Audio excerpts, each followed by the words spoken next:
later date. So I think we got at least 2 of those coming up, maybe more. So, oh, sorry. What did I do? Oh, I'll get to it. Thank you, Jamie. Yeah. So, any other announcements, prayer requests? Obviously, monumental decision by the Supreme Court Friday, and 50 years of, 50 years of work on that. And you hear different statistics, but I think over the last 50 years, the one I hear mostly is 63 million babies have been aborted. So hopefully, if nothing else, going forward, that number will be less. So that's I think great news for life. So good. Morning, Jill. So anything else this morning in the way of announcements? Okay, go ahead, Jill. You got to be on time for now if you're going to talk on it.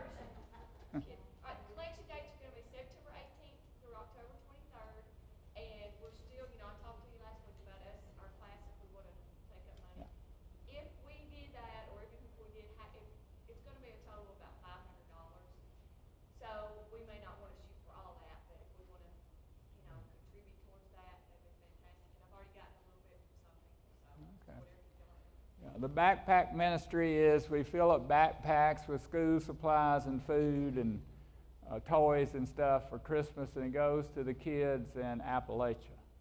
So, and is that 75 backpacks, Jill? Is that? We're shooting for 90 this year. 90 this year. Okay, 90 backpacks this year. So, and they have an event at some type of center. We've seen video of it before and so forth. So again, we talked about last week our class trying to collect the money to buy the backpacks themselves, and then church members pick up a backpack or 2 backpacks, whatever you want, and fill it up with a list of items that Jill will have for us is what should be in there. So, and that. You can always buy your own, like Jan, I know, always gets her own backpack, and she gets one that's the size of Oh, wow. So good. Good. And and we'll start filling those when again? September 18th is going to be our kickoff day. So okay. It's a while, but in case you want to start. Yeah. Okay. Good. All right. Anything else this morning? Thank you, Jill. Yes, Mark. Just quickly, you talked about the announcement with the Supreme Court. Just ask, pray for wisdom and boldness for Christians to be able to talk to people about it. It's one of them fire plug issues, and family and friends, and we don't want to be in a cave, but at the same time, we want to be able to talk in Christian tone and explain to people the importance of this decision. Mm-hmm. I think Mark is saying to pray for boldness for people to talk about this decision. I think a lot of young people don't really even comprehend abortion. They don't even really know what it is. It's been so much false information, if you want to say that, not myths, that's not the right word, but untruths about what abortion really is. Younger people don't even comprehend it. And I didn't mean to get off on this topic. We're going to get on this topic in a few weeks, a little bit greater. But really, what makes me say I don't think they comprehend it, Fox News had this a few days ago, a group of high school kids from New York that went to Washington to protest, and they're marching down the street protesting. They have on these smocks, they have red paint on the smocks, and they're holding babies. They're holding, not real babies, but baby dolls. And I mean, they don't even, I don't think, comprehend what they're demonstrating there, what they're showing by doing that. It was the saddest thing I think I've seen. So that they are so disillusioned or uninformed or whatever the right word is, that it's just really sad to me. So anyway, big decision may come down tomorrow too about prayer with the coach in Texas. Is it Texas? Is that right? Coach in Texas that was banned from having his own individual prayer basically after a football game. So the court, they think, is going to decide on that tomorrow. So we'll see. So So again, some people I know, and I'm not sure, I'm not saying I liked all that Trump said and did, but boy, he sure made some Supreme Court justice nominations that have been extremely important for evangelical Christians. And again, if you look at how this has come about, that's how it's come about, and Mitch McConnell for helping him do that. So anyway, I didn't mean to get way off on that tangent. I apologize, but we'll come back to a little bit of that in terms of theology, I guess you'd say, in a few weeks when we get back to Genesis. So with that, Jeff, I didn't ask you beforehand, but would you mind praying for us this morning? Our Heavenly Father, we give you thanks and praise that we just have the opportunity to enter your presence with our prayers and our thoughts. Lord, as we look at your word today, we pray that you'll bring a message to each one of us that we can apply to our lives and make us more like you. Give us the mind of Christ. Lord, we just pray that we hone our own convictions, our own agendas to that of your will. So we pray with that, Lord, that you will reveal your word to us, strengthen us. Be with Thomas, he brings the message. Lord, in Christ's name we pray. Amen. Thank you, Jeff. All right, if you recall last week, first of all, we're in Mark chapter 2, verses 14 through 22. We just barely got started in that lesson last week, and in these verses, there are three big things kind of that we're going to see. First is Jesus calls another disciple. He calls Levi, the son of Alphaeus, and then Jesus attends a banquet. And then thirdly, Jesus has another run-in with a group of scribes of the Pharisees, and also this time with even a group of John the Baptist disciples. So all three of these big things happen in these 9 verses we're going to see today. So the question last week was, have you ever done something what you thought was the right thing and you got criticized for it? And last week I shared about an experience related to the United Way and my work and so forth, so I'm not going to repeat that. But I asked if anybody thought during this past week, if you thought of a time that you did the right thing and got criticized for it, that we'd give you a minute or two to share that. Robert shared a very similar experience with United Way in his work, so I thought that was interesting. After class last week, he shared that with me. So made me feel like I wasn't the Lone Ranger anyway related to United Way. So anybody think of a time that you'd like to share that you did the right thing and ended up getting criticized, maybe even punished for it?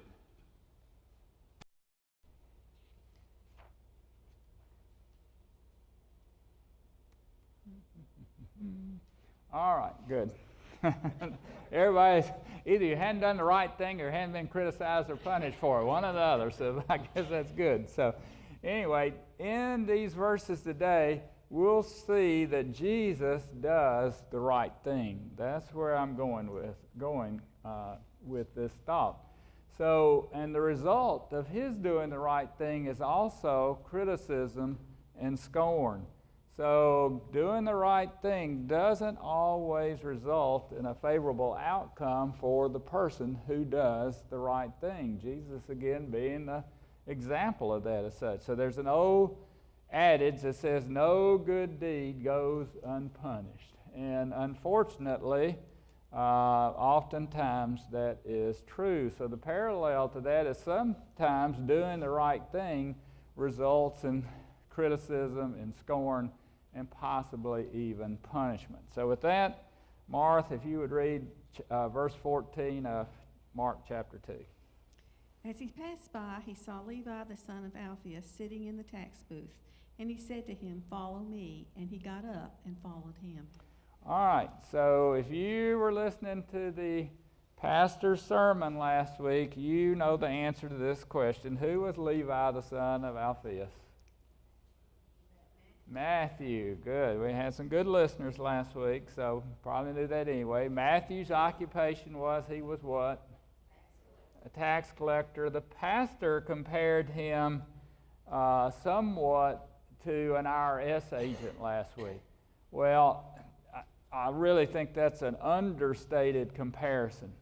The tax collector, as the pastor shared some about last week, was much more scorned, reviled, hated than the IRS agent today, even though they're not popular. There is a different level of criticism and unpopularity, you might say, between our IRS agent today and the tax collector of Jesus' day. So to understand why there was so much scorn and hatred even of the tax collector of Jesus' day, the pastor shared some information last week about the tax collectors. What do you remember about what he shared? They were looked down upon, but nobody liked them. They were looked down upon. Nobody liked them. Why did they not like them? They were corrupt. Yes, they were corrupt because Rome established the tax collectors. It was like a joint stock company as such. So a Roman citizen could buy the rights to a territory in which to collect taxes. It lasted for 5 years. Well, in that territory, then they could turn around and hire workers, employees as such, who would actually be the collectors. So the collectors, the guy who owned the 5-year rights, and the collectors took a percentage of what they collected. So when Mark says they were corrupt, what they would do, they would take more than what was required by Rome to feather their own pockets. And they had to take more to pay the guy who owned the rights to that particular geographical area to collect the taxes. So they were very corrupt. So what else did they do as such? What else do you know about them? They were corrupt. So sometimes people didn't have money to pay their taxes. What did these tax collectors do? You know, anybody? I don't think the pastor shared this. If they didn't have the money to collect the taxes, the tax collectors would loan them the money at exorbitant rates. So in effect, the tax collectors could be loan sharks as well, because they would earn the interest off these loans that they would give the people to pay their taxes. So, and also there was no specifics as such to the tax collecting. You could be walking down the road and you run into a tax collector and he could collect from you at this location. Well, you could go another 5 minutes down the road. There's another tax collector and he collects again on the same thing. So they collected on a lot of different things. They collected on imports. They collected on exports. They collected on bridge tolls. They collected on sales of products, similar, I guess you'd say, maybe to our sales tax. So they would, as Mark said, they were corrupt in that they would increase the value of assets. They had where they would collect on the value of assets, so they would fictitiously increase these value on the assets so they could collect more taxes. So all of this amounted to, I think Jill said, the people hated them. And then in your, that's the third or fourth question, I think, down there, it says, how did the Jewish people feel about the Jews like Levi who were tax collectors? Well, Jill says they hated them. That's correct. The Babylonian Talmud placed tax collectors alongside murderers and robbers. So they were they were equal to the two groups, murderers and robbers. The rabbis taught that tax collectors were disqualified witnesses in the court. They were societal outcasts, and they were utter, I think the pastor talked about this, they were utter disgraces to their own families. That who wanted to say that my son, my brother, well, it wouldn't be a sister, my son, my brother, whatever, was a tax collector, or my father was a tax collector. So the rabbis excommunicated tax collectors from the synagogue. So tax collectors weren't allowed to exchange their money in the temple treasury. So, and then rabbis even considered it lawful to lie to the tax collector in order for them not to collect the taxes, collect the right amount of taxes that they wanted. So with that, all of this kind of amounted to the Jewish people. Well, let me back up. These taxes they were collected weren't reapplied into the communities necessarily like supposedly taxes are today to build roads and bridges or whatever.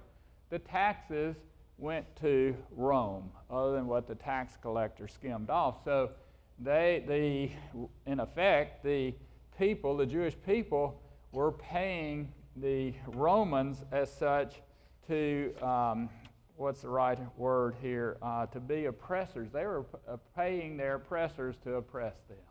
The money went back to Rome. Okay, so enough about tax collectors and so forth. So here, a couple of Bible trivia questions. First one is, who else in the Bible is a well-known, prominent tax collector? Oh, wow. I'm impressed you got that. Exactly. So, yeah. So Zacchaeus was a wee little man, right? A wee little man was he. So remember that from Vacation Bible School. Luke chapter 19, verses 1 and 2 says, Jesus entered Jericho and was passing through, and there was a man called by the name of Zacchaeus. He was a chief tax collector, and he was rich. So Zacchaeus was probably even higher up on the organizational chart as a tax collector than our Levi, son of Alphaeus, Matthew. All right, second Bible trivia question. Who else in the Bible is referred to as the son of Alphaeus? Or Alphaeus? James. Wow. Did you know that, or did you look? All right, that's very impressed too. Somebody else over here had it too. Okay, so Linda had it as well. So James, also known as James the Lesser, James the Lesser. So he was one of the 12 apostles. So Martha, read, if you would, Matthew chapter 10, verses 2 through 4. Now the names of the 12 apostles are these: the first, Simon, who is called Peter, and Andrew his brother, and James the son of Zebedee, and John his brother, Philip and Bartholomew, Thomas and Matthew the tax collector, James the son of Alphaeus, and Thaddeus, Simon the Zealot, and Judas Iscariot, the one who betrayed him. Okay, so it's possible that Levi, Matthew, and James the Lesser were brothers. They're both called sons of Alphaeus, but probably not, because nowhere in the Bible are they referred to as brothers. So, but don't know, but most likely not. So anyway, so as a result here, Levi gets up and he follows Jesus. This is exactly what we are to do. Get up and follow Jesus. So, Martha, if you would read on chapter 2 of Mark, verses 15 through 17. And it happened that he was reclining at the table in his house, and many tax collectors and sinners were dining with Jesus and his disciples, for there were many of them, and they were following him. And when the scribes of the Pharisees saw that he was eating with the sinners and tax collectors, they said to his disciples, "Why is he eating and drinking with tax collectors and sinners?" And hearing this, Jesus said to them, "It is not those who are healthy who need a physician, but those who are sick. I did not come to call the righteous, but sinners." All right, so do you see anything ironic in these verses, 15 through 17? I guess ironic is maybe the right word. The last part. What's that, Jim? They that are whole have no need of a physician, but they that are sick. Yeah. So Jesus is there beginning to draw an analogy. Yeah. Who's on the inside here?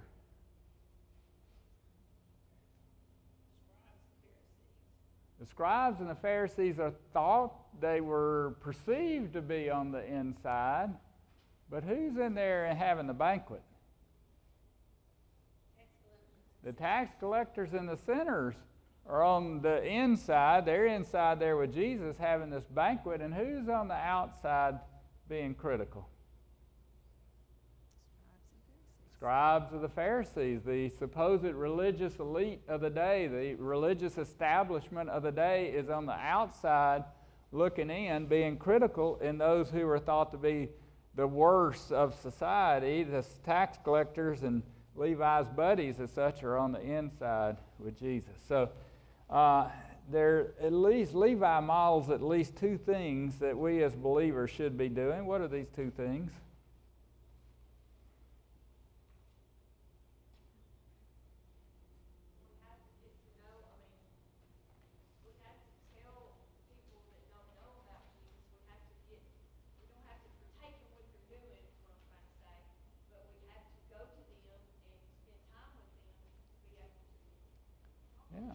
Levi, just as Jill said, Levi acknowledged to his friends, his buddies, his other tax collectors and whoever, that his life has changed.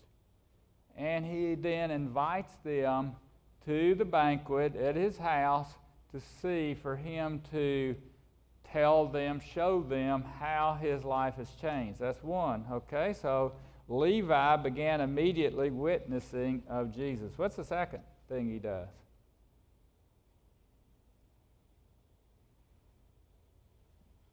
He wants them to get to know Jesus. He wants them to get to know Jesus. How does he do that? Alice is about to say it. He's eating. Jesus is eating with him. So Levi invites Jesus into his home. Now, Levi does that physically because Jesus is there physically. But how can we bring Jesus into our home? We can't bring him necessarily physically at this point, but how can we bring him into our home?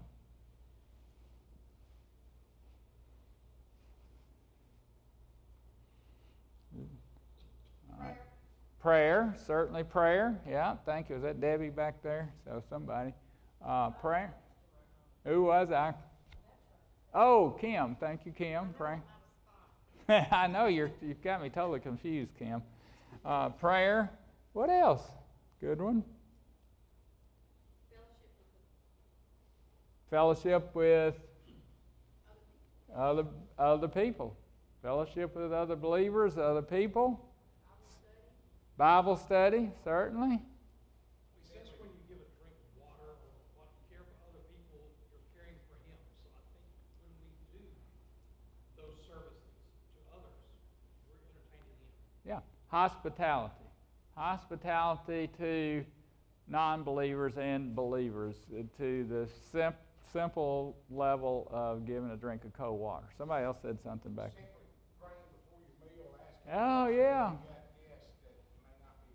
not be Exactly, having a blessing before the meal, that's a witness to those who may not be believers as well. Yep, exactly. What else?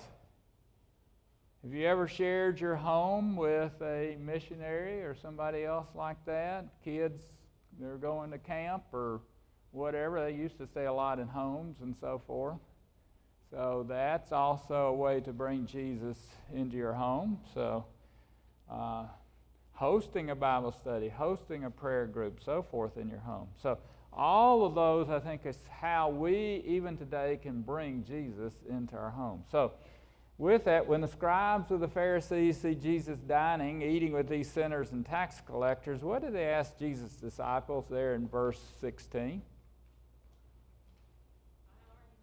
Yeah, why are you doing this? Why is Jesus eating with all these tax collectors, these people we hate as such? And so then evidently Jesus then overhears their question and he responds to the scribes of the Pharisees in verse 17. So what is Jesus' response? Somebody said this earlier, I think Jill, to the scribes of the Pharisees' question.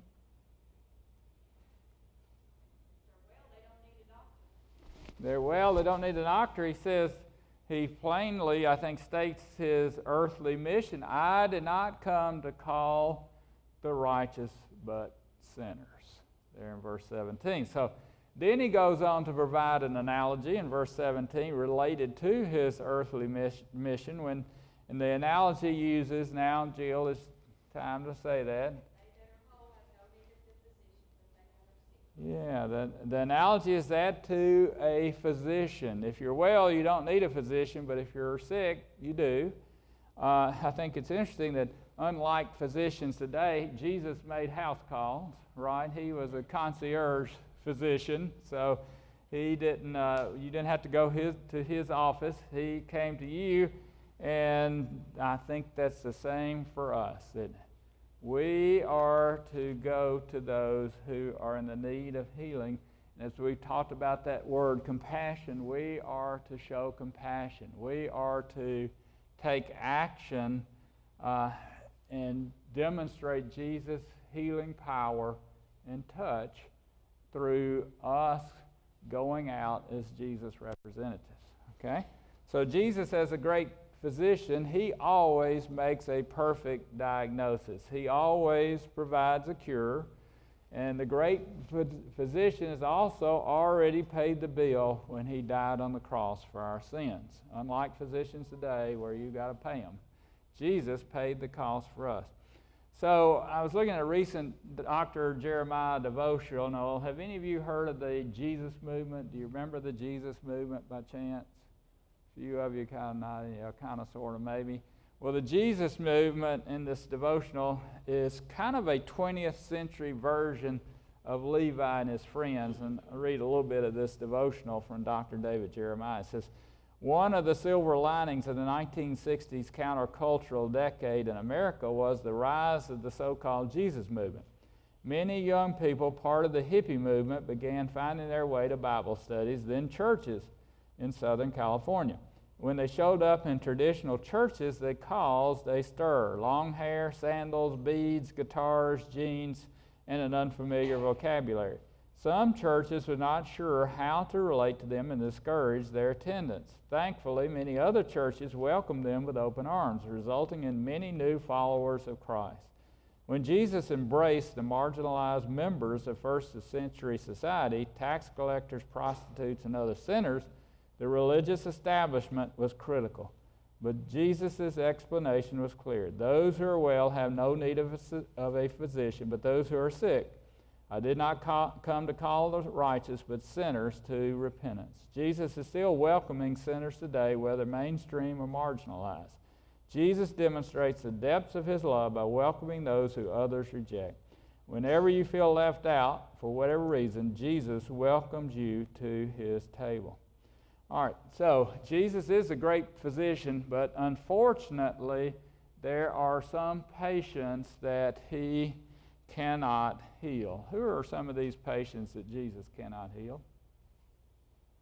You ever thought about that? Those who do not want to be healed. Those who do not want to be healed. So we would probably say those are, today maybe we call them atheists, right? They say they do not even admit there is a God. And so the sad part of that, there's no real meaning or purpose of life for them. So they're leading purposeless lives, a sad and meaningless existence. So atheists would be in that group that Jesus cannot heal. Who else?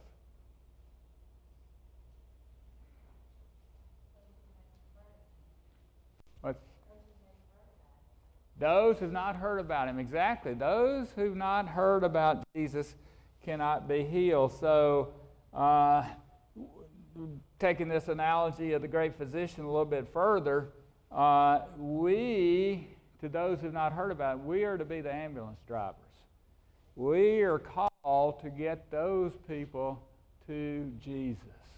And that was the basis, as such, of the Great Commission, Matthew 28, verses 19 through 20. It says, go therefore and make disciples of all the nations, baptizing them in the name of the Father and the Son and the Holy Spirit, teaching them to follow all that I commanded you, and behold, I'm with you always to the end of the age. So, those who do not know about him can't be healed. So, again, that's our responsibility to get them to him. All right? But there's some that know about him, but what won't they do?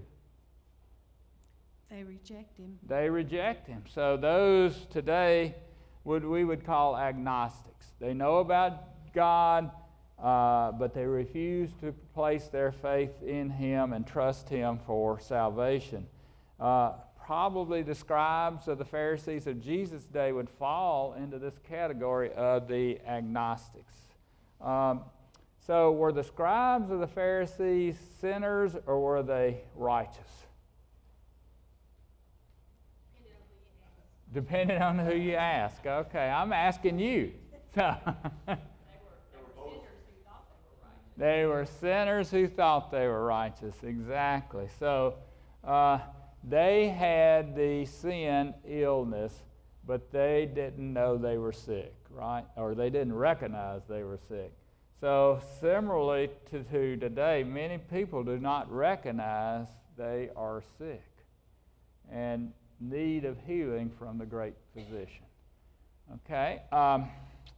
So the scribes and the Pharisees, they couldn't distinguish between what was important and what was unimportant as such. Their accusation against Jesus about this banquet of eating with the tax collectors and Levi's buddies and friends was really trivial. They couldn't see the big picture as such. And this lack of being able to see the big picture was tragic for them and tragic for others who get focused on the trivial. They focus on the unimportant rather than important. They focus on the minors rather than the majors as such. Do you think we're ever fall in that category of focusing on the minors rather than the majors? Yeah. So I think we do. If you've been to, we rarely, if ever, have a church business meeting at this church. But if you've ever been to a church business meeting, you can see a lot of focus on the minors instead of the majors at times, can't you? So, unfortunately, that's, I'm afraid, true. So with the scribes and the Pharisees who had this sin illness, how did the people, the common person that day, see these scribes of the Pharisees? Do you think they thought they had this sin illness? Roger says no. I don't think they did. They were looked up to as the righteous, as a religious elite, as a religious establishment, and so forth. So I think what that says to us is we got to be very cautious and very discerning that we're not going to some quack doctor, right? There's a lot of quacks out there on TV and wherever. That we're going to really those who represent the actual great physician and are telling the truth of his word, right? So, like Levi, we're not to be content with our own salvation, but to remember that there are other sick souls out there that are afflicted with this sin disease, and we're expected to bring them, to be the ambulance drivers, to bring them to the great physician for healing. So that's our call to action here. That is compassion. When we're bringing a friend or someone to Jesus, I think somebody said to be bold. I think it was Mark saying be bold. We are called to be bold in bringing those friends to Jesus. Okay? I suspect, y'all think Levi's buddy, what do you think Levi's buddies thought about him when he had this big banquet? What do you think their reaction was? Probably thought he was nuts in one sense. Yeah, he used up all his money to have this big banquet. Exactly. Probably thought he was nuts in one sense. Well, maybe a traitor, and he gave up his occupation, gave up his profession. Yeah. I think they might have been curious to go, but then it was a free meal too. Yeah, there were probably a bunch of Baptists there, right? That's fried chicken, so, so they showed up for the fried chicken, so. Free meal and they're looking for his job. Yeah, free meal and they're looking for his job too. I'm going to get his territory, so yeah, exactly. So, good. Yeah, I think there were probably mixed emotions, but I like this saying. It says, with Jesus, where sin abounds, grace abounds much more. We're going to get into that a little bit. So remember, the church is not filled with perfect people, right? This church is filled with forgiven people. We're all sinners. Okay? Martha, would you read verses 18 through 20, please? John's disciples and the Pharisees were fasting, and they came and said to him, "Why do John's disciples and the disciples of the Pharisees fast, but your disciples do not fast?" And Jesus said to them, "While the bridegroom is with them, the attendants of the bridegroom cannot fast, can they? So long as they have the bridegroom with them, they cannot fast. But the days will come when the bridegroom is taken away from them, and then they will fast in that day." All right, the paraphrase of the scribes of the Pharisees' first question to Jesus' disciples was why was Jesus associating with these sinners, these tax collectors, this scum, this riffraff of the Israel community? So that's the first question. So that was their first question to Jesus. So are Christians, you think, today considered riffraff and scum?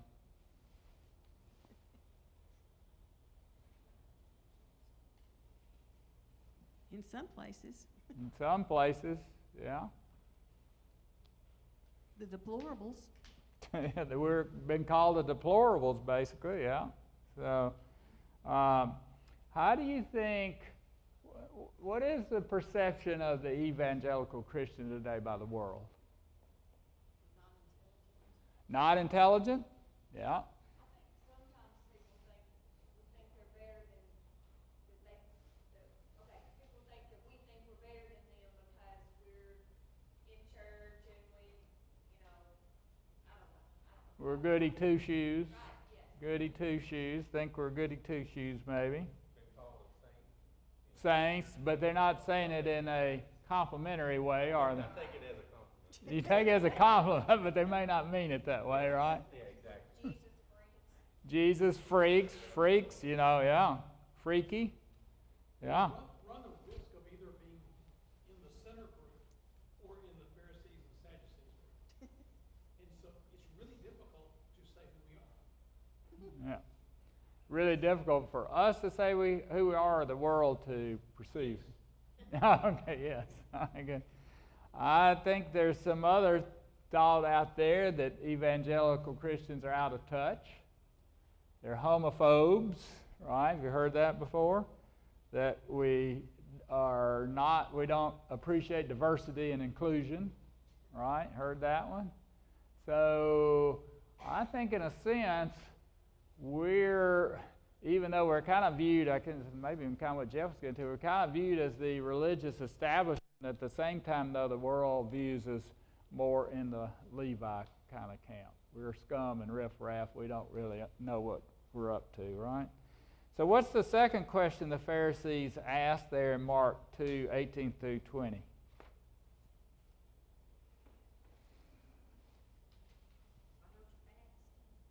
What's that? Why are you fasting? Or why, Jesus, are you having such a good time with all this scum and riffraff, right? You're having this big party, this big banquet with Levi. So after this the first question was between Jesus' disciples and the Pharisees. The second question, they go directly to Jesus to ask this question. Why are you having such a good time here with these people that we consider the lowest of society, basically? All right, so do you think the scribes of the Pharisees were really interested in Jesus' answer to their question?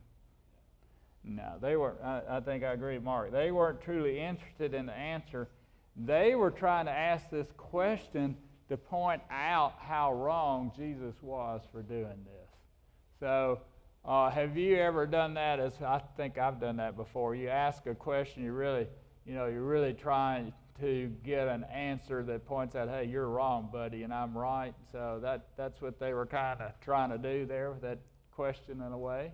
They also might have been trying to cause dissension between John's disciples and Jesus' disciples, because they're saying, look at them, they're fasting and you're not.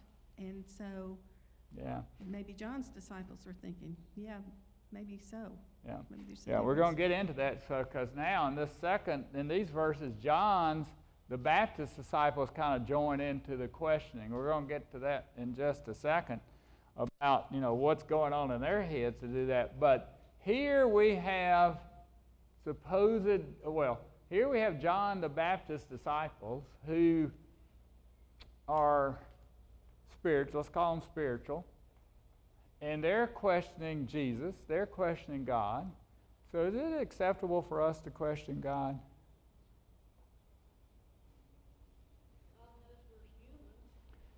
Novella said, God knows we're human. Go on, Novella.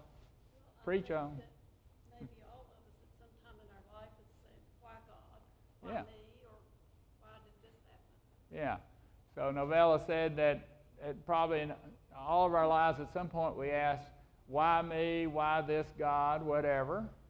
Yeah. Difference in questioning God and doubting God, I think. Yeah. Jill says there's a difference in questioning God and doubting God. Yep. I think that's true. I think we see it with Mary, when Gabriel came to Mary and she said, how can this be? He said that she was going to bear a son, and she said, how can this be? Because I'm a virgin. And so her heart was right. It was just, she was uncertain how this was going to happen. But then when we see Zacharias, he was like, when Gabriel came to him and said, you and Elizabeth are going to have a son, his was more of unbelief, and so then Yeah. he was like, well, you're not going to speak until you're born. Until you get it right, huh? Yeah, for those who couldn't hear, Jamie was saying, just a great example there. Mary questioned God and saying, how can this be? How can a virgin have a baby? So her motive was pure, so she was not questioning God's ability. She was questioning the direction in her life. So I think maybe that's the, I think God expects us to question Him. But He expects us to question Him with the right motive. He expects when we have the right motive that we are approaching God reverently, faithfully, as Jamie said. Mary approached God faithfully, humbly, sincerely. We're questioning Him to truly try to determine the direction God has for our life. Well, you're asking for understanding. Asking for understanding. So, get my phone on, I think. Sorry about that. We're asking for understanding. So, again, I think it's perfectly acceptable to question in that way. Now, I don't think that the Pharisees were questioning that way. They were questioning like they did many times, trying to entrap Jesus. Now, that gets us to what Martha was saying about this other group that comes to question Jesus is His disciples. And John the Baptist disciples. In John chapter 1, verse 29 says, the next day he saw Jesus come to him and said, behold, the Lamb of God who takes away the sin of the world. So John had already declared Jesus to be the Messiah. So why would John's disciples be questioning Jesus? They were hungry. Had to ask some questions to get the fried chicken, huh? And they were what? Angry? Why do you say angry, Roger? No, he said angry. Because if you're so hungry, you're getting mad and angry. Oh, they're so hungry they're getting mad and angry. I got you. So their stomachs are growling. I got you. All right. They were missing out on all the fun. They're missing out on all the fun. What do you mean by that? They're missing out on the banquet. Well, they're on the outside looking in. Yeah, they're missing the banquet. What else? They just need a piece of fried chicken. They needed what, Kim? A piece of fried chicken. They needed a piece of fried chicken, so they wanted to get in.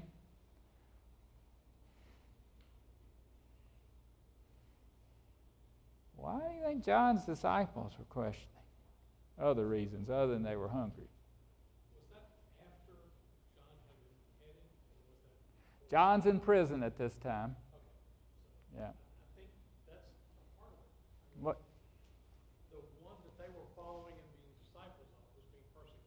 Mm-hmm. And so now they're questioning, Yeah. Jesus, maybe to the point of why are you not even saving John? Yeah. Yeah. So their faith could have been shaken by John being in prison at this time, and the questioning, that if John had said, "This is the Messiah," Jeff saying, "Why doesn't then Jesus get John released from prison, take care of him," whatever the right words are there. Certainly that could be going on. Because he's not following the law, I guess? Yeah.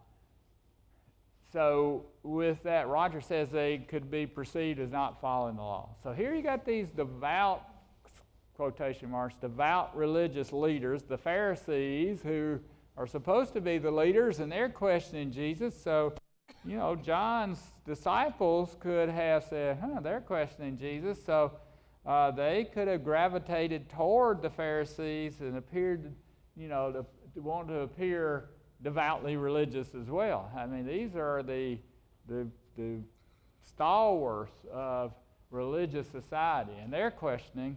So maybe we should question. That's certainly a possibility. Were John's disciples questioning? Yeah. Isn't that what it says? No? I don't know.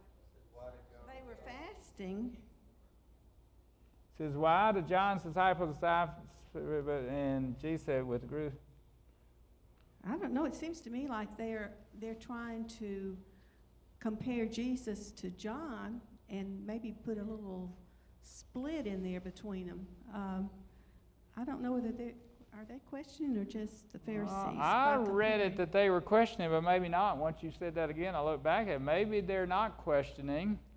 They're just being compared, aren't they? Maybe they're being compared. Yeah, you may be exactly right. So, good point.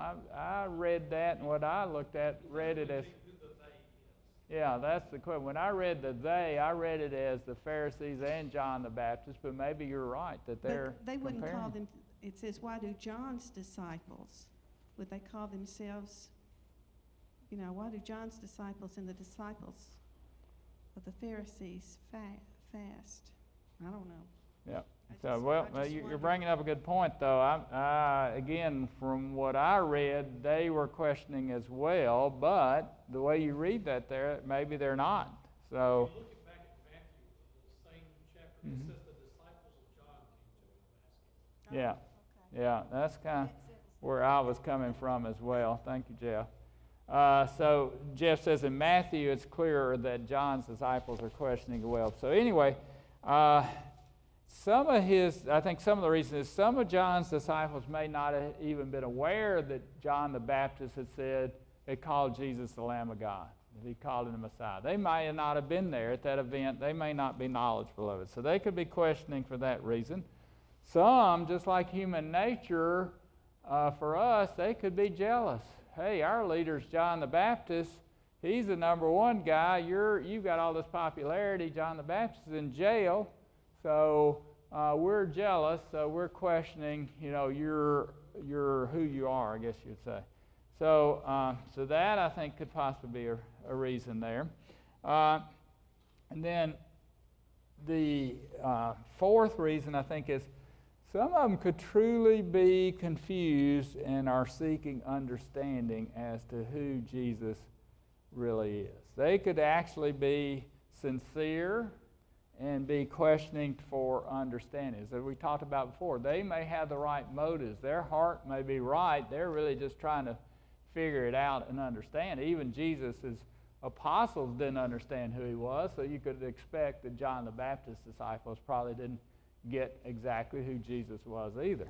So they could be asking for that reason. So, I think they're very similar to us today. You get in a different group with a different church denomination, and you start discussing things, pretty soon you're like, a lot of people are searching. yeah. If you're on the outside looking in, you start questioning the beliefs that you've been taught. Yeah. And depending on how far outside you get. Yeah. So Mark, I think, draws a good comparison. We call them searchers or seekers today. They could be searchers or seekers today, really trying to figure out who Jesus is, and they could be confused based upon hearing a lot of different things, since Mark said denominations or TV or wherever, as to who Jesus is. So they could really be trying to decipher who Jesus is. All right, I got to put it in high gear here to finish this lesson today. So, all right, so then what illustration does Jesus use in Mark 2:19 through 20 to provide clarity to his eating and drinking with Levi's friends and companions? The wedding. A wedding celebration. So typically in Jesus' day, a wedding celebration lasted for 7 days. The reception did. So I am just thankful I've got two daughters, so that we didn't have 7-day wedding receptions now. So I would be totally broke. So, so anyway, so Jesus says, in effect, to have fasted during a wedding celebration would have been inappropriate. It had been rude. It had been insulting to the host of the wedding reception. So Jesus here is drawing the analogy that it was ludicrous for Jesus' followers to fast and grieve while Jesus was in their midst. So what do you think the atmosphere of Levi's dinner was? What was the attitude of Levi and his guests? Festive, joyful. I think certainly they were joyful. They were these guys. They were the lowest of society, and here somebody's paying attention to them. They're having this big banquet. Jesus is recognizing them. Yeah, I think it was certainly joyful. So why is there then joy at Levi's banquet and a wedding feast in Jesus' parable? Why are they joyful? Somebody's paying them attention. So who they were invited guests, right? Revelation 19:9 says, "Then he said to me, right, blessed are those who are called to the marriage supper of the Lamb." So we're going to be invited guests as well to a big wedding feast one of these days, the marriage supper of the Lamb. Okay, so it was who they were. They were invited guests. What else? At a wedding feast, typically in this day and time, the guests were invited to take part. They had tasks to perform, if you remember. So they had different jobs as such. So they were probably joyful for being given tasks to perform, being part of the celebration. Similar to us, we're given tasks to perform at this time for Jesus. We to be part of that wedding feast, we got a job to do. Our job is to go and tell, right? All right, what else? Who was at the wedding feast? Jesus. So they were joyful to be in the presence of Jesus. We'll be joyful to be in the presence of Jesus at the marriage feast of the Lamb that we just mentioned, that's noted in Revelation. John MacArthur notes in his commentary on the Gospel of Mark, he says, they were mourning when he's talking about the Pharisees here. They were mourning when they should have been rejoicing, because they had rejected Jesus as Savior and clung to their own rules and regulations to earn salvation. Consequently, they had nothing in common with him. They were consumed with self-righteousness. He preached divine grace. They denied they were sinners. He preached repentance from sin. They were proud of their religiosity. He preached humility. They embraced external ceremony and tradition. He preached a transformed heart. They loved the applause of men. He offered the approval of God. They had dead ritual. He offered a dynamic relationship. They promoted a system. He provided salvation. Okay, so here in these verses, Jesus is what's the right word here?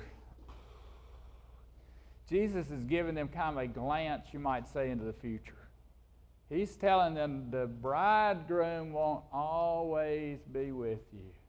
He's telling them that what's about to happen in a not too distant future, that he's going to be sacrificed. But they don't really get that part of it, do they? And they really don't get it until even after he returns. So we're going to skip this about fasting. We'll pick that up some other time. So Mark 21, chapter 2, verses 21 and 22. No one sews a patch of unshrunk cloth on an old garment. Otherwise, the patch pulls away from it, the new from the old, and a worse tear results. No one puts new wine into old wineskins. Otherwise, the wine will burst the skins, and the wine is lost, and the skins as well. But one puts new wine into fresh wineskins. All right, so I remember some years ago the style was to have patches sewn on your jeans. Y'all remember that? You bought these new jeans and they had patches sewn on them. Okay. Now the style is you got holes in your jeans, right? You're buying these new jeans and you're paying for holy jeans. So here, though, Jesus is using this. In that day and time, they had an old garment, and they would sew a new patch on it, and when they washed it, they would tear apart, right? So he's using that, and then he uses wineskins. The pastor talked about this last week a little bit, and when you put a new wine in old wineskins, wine, and the pastor gave an illustration from his dad, the wine ferments, gases are released, and it expands, and the old wineskins would burst. So he's given these parables here. This is his third parable as such. He used the wedding feast, uses the patches in the garment, now uses the wineskins to make his point. And what is the old system which Jesus is referring?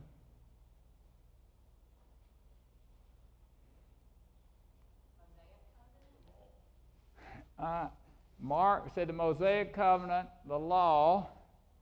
What had the Pharisees done with the law, with the Mosaic covenant? What's that? Made it impossible. How'd they make it impossible? You can't keep all the laws. Not only did they have the 10 Commandments, they added 600 and plus other laws as such, other rules and regulations to what was the law. So they had added on to this. So is Jesus saying here that the Old Testament law is no longer valid? No, because Jesus said, I came not to abolish the law and the prophets, but to fulfill them, right? So what he's saying here is this system, this rabbinic system that they had established with adding all these rules and regulations and things, we've talked about those a little bit, what they could and couldn't do on the Sabbath and so forth. That's what he's come to say, that you can't, as Taka said, you can't obey all the law. It's impossible. I didn't come to add a patch onto a garment. I didn't come to try to just patch up and add to an old system. I'm bringing you something totally new. And so in today, do we try to do something similar to what Jesus warned the religious authorities of his day not to do, to patch up an old system with new patches? If so, how?